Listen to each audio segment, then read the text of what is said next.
Jim began the sermon last week by saying he was going to pull up a chair and have a little chat.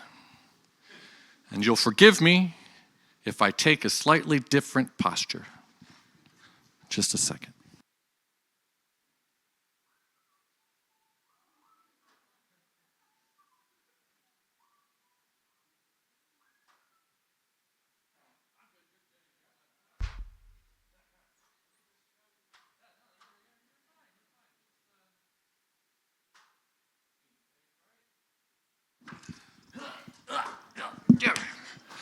Okay. Good morning. I'm John. I'm one of the ministers here, and you are wondering what I'm doing on a ladder right now. Here we are. It's OSHA coming in. Everything's fine. Everything's fine. I am up here because I have been led to believe that this is where success is. That's what they always say, right?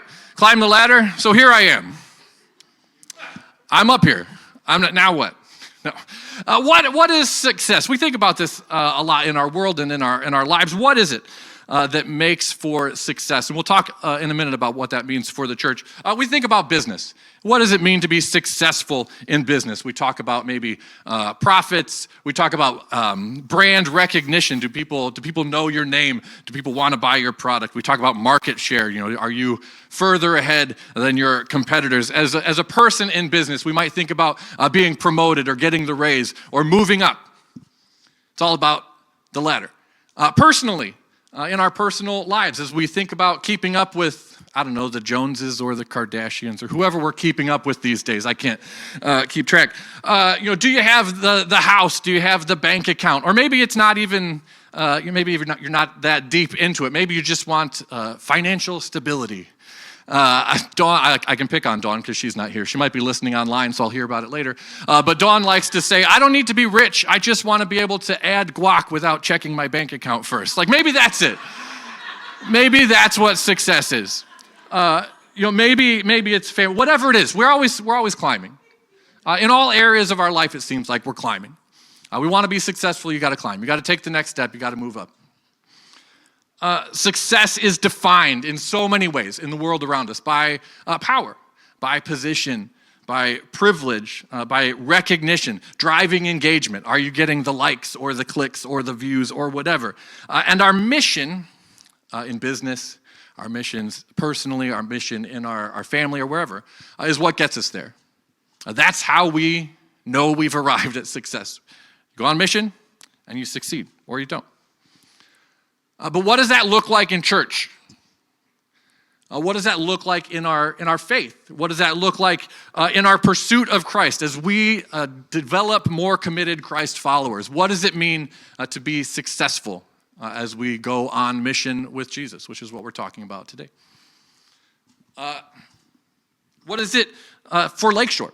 What is it for us? What is it for me? This series has gone through our Mission 2026 series. We're in our third and final week. We talked the first week about following Jesus, what it means to follow Jesus. When he says, what are you looking for? And come and see, do we accept that invitation? Do we follow him? And we'll look at that, some of those questions in a little bit again. We talked last week. Jim was sitting, right about there. Yeah. I got to stop looking down. I promised I wouldn't fall off the ladder, but we'll just see. We'll remember the sermon, won't we? We talked about being changed by Jesus. What does it mean to be transformed? We follow Jesus, but he wants to change our lives. He doesn't want to leave us the same as we were when he found us. And so this week, we want to talk about what does it look like to be on mission with Jesus, and what does success look like in that mission? For those of you who have been paying attention over the last several years, it might sound familiar. It might sound a little bit like discover, transform, activate. Discovering Christ, letting him transform your life and activating your faith. So what does that mean? What does that look like for us in 2026 as a church and as individuals? We're going to look at a story in the book of Matthew. You'll forgive me if I don't have my Bible with me. I need hands. But you can find it in the YouVersion of the Bible app. You could look in Matthew chapter 20 if you have a Bible with you. It'll also be on the screen right in front of you or me.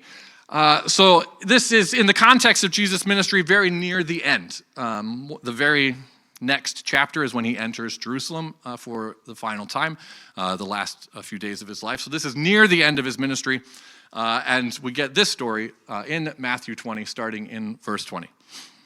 Then the mother of Zebedee's sons, so James and John's mother, came to Jesus with her sons, and kneeling down, asked a favor of him. "What is it you want?" he asked. And she said, "Grant that one of these two sons of mine may sit at your right and the other at your left in your kingdom." I've read the story, I don't know how many times, many times. And just this week, for the first time ever, I realized in this part of the story that Jesus asks James and John's mother basically the same question he asked the disciples we ran into in John 1 2 weeks ago. When two of John's disciples follow after Jesus, when John says, "Behold the Lamb of God who takes away the sins of the world," they follow Jesus, and he turns and looks at them, and he says, "What do you want?" And it's the same thing Jesus asks James and John's mother in this story. What do you want? What is it that you want me to do for you? And the difference in the responses to those questions just really stood out to me this week. That the disciples that follow after John, when Jesus says, "What do you want?" they just want to be with him. "Where are you staying?" He says, "Come and see." They want his presence. They want to be near Jesus. But when James and John or their mother ask or answer this question, what they say they want is to be elevated. We want positions of power. We want to be in charge. This happens in Matthew almost every time Jesus predicts his death, which he's done right before this. Almost every time Jesus predicts his death or says that he's going to leave, his disciples start arguing about who gets to be in charge next. Who gets the position? Who's getting promoted? Jesus is leaving. One of us is moving up. We're climbing the ladder. You got mom involved in this one too. We need the position. It's not about presence anymore. It's not, Jesus, we want to be with you. It's Jesus, we want to be next to you in authority. We want the position. And man, how often in the history of the church in its 2,000 years or so have Christians individually and corporately fallen into that same trap? We want more. Not always more Jesus, sometimes more influence. More power, more pull. We want more clicks, more engagement. We want to climb the ladder. Well, let's see how Jesus responds to that, shall we? So he says in the next verse, "You don't know what you're asking," Jesus said to them. "Can you drink the cup I'm going to drink?" Probably talking about his impending death. "We can," they answered. Jesus said to them, "You will indeed drink from my cup, but to sit at my right or left is not for me to grant. These places belong to those for whom they have been prepared by my Father." And when the 10 heard about this, you got to remember, there's other disciples in this story. When the 10 heard, they were indignant with the two brothers. Probably not for the right reason, if we're being honest. They're not mad that they asked this question. How could they possibly have asked Jesus for positions of power? They're probably mad that they didn't think about it first. We should have had our mom ask. Oh, man. Jesus calls them together, and he says, "You know that the rulers of the Gentiles lord it over them, and their high officials exercise authority over them. This is what the world does," Jesus says. The rulers of the Gentiles, or the rulers of the nations, he's probably not distinguishing between Jews and non-Jews here. It's just people who lead nations. This is what they do. They lord it over people. It's all about exercising authority. And without being too nerdy, the Greek in that passage is even more intense. It's very harsh. It talks about exercising authority in an excessive way and enslaving people. This is what it says. This is what they do. And the fact of the matter is, you can't climb the ladder without doing those things. Because if you want to get all the way up here, there's people you've got to climb over to do it. I think that's part of the appeal sometimes. It's nice up here. You understand? It's so easy to look down on you guys from up here. It's so easy. I can see all your flaws from up here. Not mine. It's great. I'm secure up here. I mean, mostly, it seems. I got a spotter. Thanks. You got me, Freddie. This is what the world does, Jesus says. And the disciples in the story are trying to do the same thing. They come to Jesus and they say, we want power. We want positions. We want privilege. We want all the things that the world tells us we should want. And the sad truth of the matter is that still happens. And in our present day, we try to do the same thing. When we think about being on mission with Jesus, sometimes we do the same thing. And I don't know, it's probably for a lot of reasons. Maybe part of it is human nature, because by nature we are often arrogant creatures. We are not so good at anything other than kind of stomping on God's plans and doing things our way. Maybe that's part of it. Maybe part of it is just familiarity. It's what we see the whole world around us doing, so we assume that's the way that we should do it too. Maybe part of the reason is, as Jim said last week, as he talked about what is transforming us, and as we think about what are the things that are actually transforming us, one of the things that he talked about is our environment and the world around us. So maybe it's because we're being transformed or discipled by our phones or by the news cycle or by social media. But many Christians seem more interested in things like power, in things like getting their preferred candidate or party elected, or things like making sure we secure Supreme Court seats, instead of things like loving our neighbor, whoever that person may be. We fight relentlessly over the moral high ground, instead of taking up our cross daily and following, which we talked about a few series ago. Instead of mourning with those who mourn, instead of selflessly serving, we climb.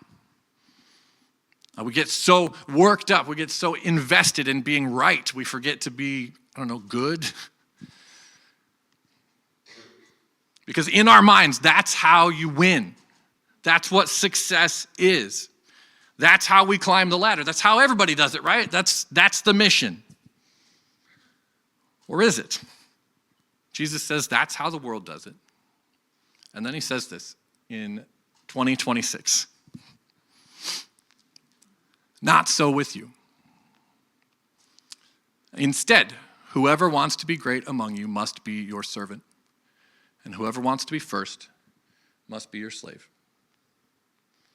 Not so with you. That literally in the text, it says, it will not be so with you. It's the strongest language the New Testament has for a divine command. It's the way that they put divine commands from God. It will not be so with you. That's how the world does it. That is not how you will do it.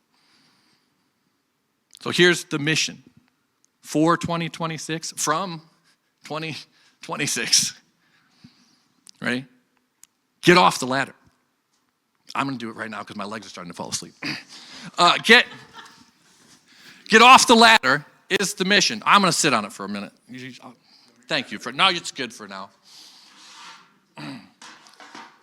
It's not about position and power and privilege, and that's not my passcode. There we go. It's not about position and power and privilege and recognition and all of those other things that the world says climbing the ladder is about. It's about service. It's about humility. It's about lifting other people up. It's about giving up our rights rather than insisting on them. Romans or 1 Corinthians, I forget which one. I should know. I think 1 Corinthians. Paul says all the time, it's not about what you can do. Is what you are doing building people up?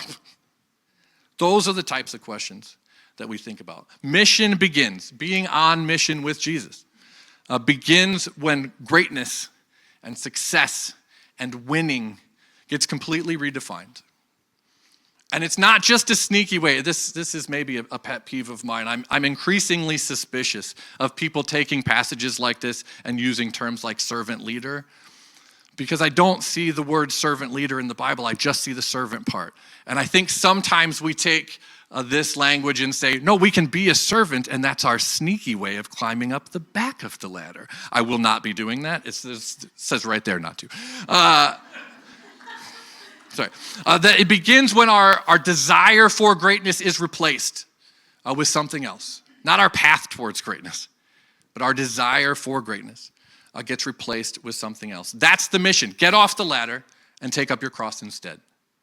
Get off the ladder and wrap a towel around your waist and wash feet. Get off the ladder, humble yourself, and serve. That is the mission from 2026. That is what success would look like for us as we try to follow Jesus on mission.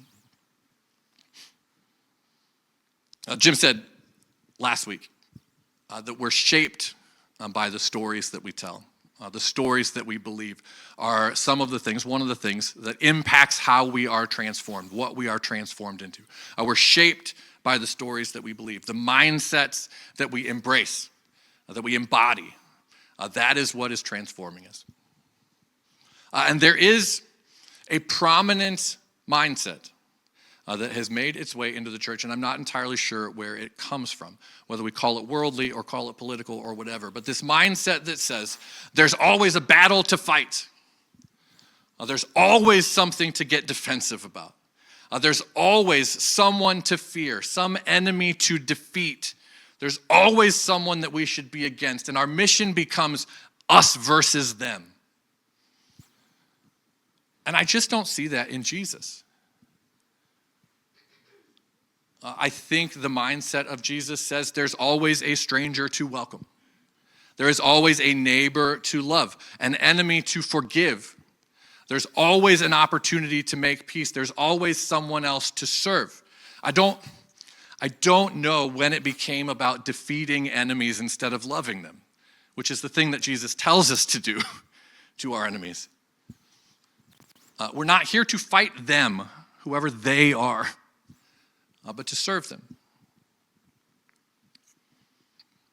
But being on mission it's not about creating a program. We love, I think sometimes we love nothing quite so much as a good program. It's like we'll figure out how to make something, repeatable. It's not a program. Being on mission is not about creating a program. It's not about creating a battle plan. It's not a power grab. It's not an opportunity to move up a ladder. Being on mission is not a program. It's a posture of humility and service and love. Here's the truth, and I don't remember. I think it was Thursday night. I woke up at like 2 a.m. and just laid awake for like until like 3 or 4, and almost got up and wrote this part of this sermon because it's been laying on my heart. This is the truth. As we follow Jesus, as we are changed by Jesus, we will be tempted to climb the ladder. And we may do that with good intentions, but that's what we'll be trying to do. We can put whatever name on it we want to, but we're trying to go up.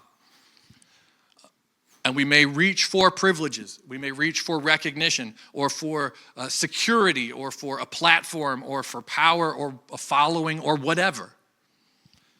And if you do that, if you climb the ladder, if we climb the ladder, we might find all of those things.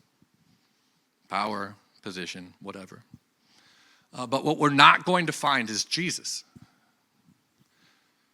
Because he's not up there. He's not at the top of the ladder. He says all over the Gospels that he'll be at the bottom.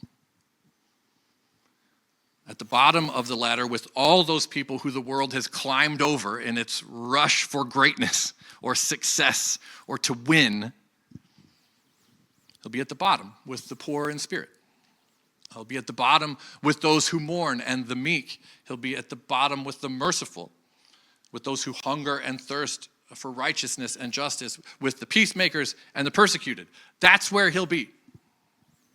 And when he calls us to join him on mission, that is where he wants us to go. Not up the ladder, but down. The world's mission, success for the world, winning for the world is all about me and increasing my standing, my power, my position, my privilege, my recognition, my whatever. And Jesus tells us in Matthew 20:26, it will not be so with you. It will not be so with us. It cannot be so with us. Instead, whoever wants to be great among you must be your servant. And whoever wants to be first must be your slave. Just as the Son of Man did not come to be served, but to serve, and to give his life as a ransom for many. It is not about winning. It's not about power. It's about humble service. And this is not a commercial for serving in our ministries. This is not the turn we're about to make. It is not about serving in ministries. The mission that we're talking about and this posture of humble service is so much bigger than our ministries, so much bigger than Lakeshore. It's about a posture and an attitude of humility and service in our homes, in our workplace, in our community, wherever we go. It's about humble service, not about winning. So what? What's the big deal? You can take my ladder now. I don't know. So you want to follow Jesus, and you take steps to do that, and you've begun to let Jesus change you, transform you as you continue to seek him. And one of the things that we've said before, as we think about this idea, this following Jesus, being changed, or discover, transform, activate, or whatever, is that we don't want to believe the lie that once we have found Jesus, we can stop looking for him, right? So this following Jesus, the decision to follow, and the choices that we make that allow us to be transformed are things we have to continue doing over and over and over again. It's not just a one and done.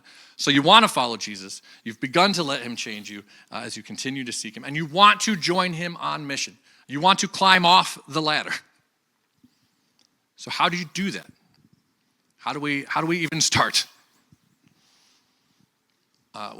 Jim has wrapped in the last couple weeks with practices, practical steps that we can take this week as we think about starting to do that. And so I want to do that as well, just offering two suggestions for us, two prayers, and then the actions that kind of go along with them as we think about what it looks like for us to adopt a posture individually and collectively of humble service. So the first one is this, is a prayer of humility. Jesus, show me where I need to take a step down. What ladders do I need to be climbing off of in my life? And the action that goes along with that prayer is that when you pray these things and Jesus shows you those things, here's the action. You got to do it. When Jesus says, I need you to step back from this, maybe it's a relationship that is not healthy and is not good and it puffs you up. Or maybe this one, I don't know why it kept coming to me every time I think about this point.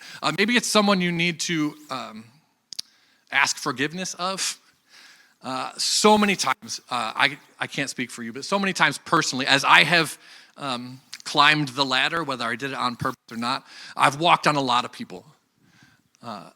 And sometimes the step we need to take begins with an apology to the people we've hurt as we've climbed. Maybe that's you, maybe not.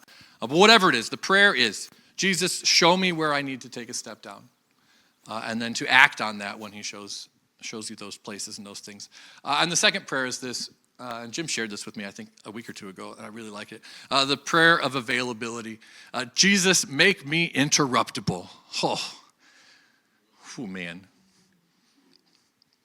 Now, if the thing, if it's arrogance that we are dealing with in the first prayer, maybe what we're dealing with in this prayer is just our own obsession with the calendar. I don't know. We say we want to serve, but then we pack our time so tight that there's just no room to do it. Or we think that the things that we have planned are so important that we can't be bothered to be interrupted to help when a need arises or when an opportunity to serve comes up. So the prayer, the second practical step is this prayer of availability. Jesus, make me interruptible. And the action that goes with it is, when you are interrupted, by an opportunity to serve, you take it. That's what being on mission looks like. It's not winning. It's not success the way the world defines success. It's not climbing a ladder. If anything, it's climbing off of one.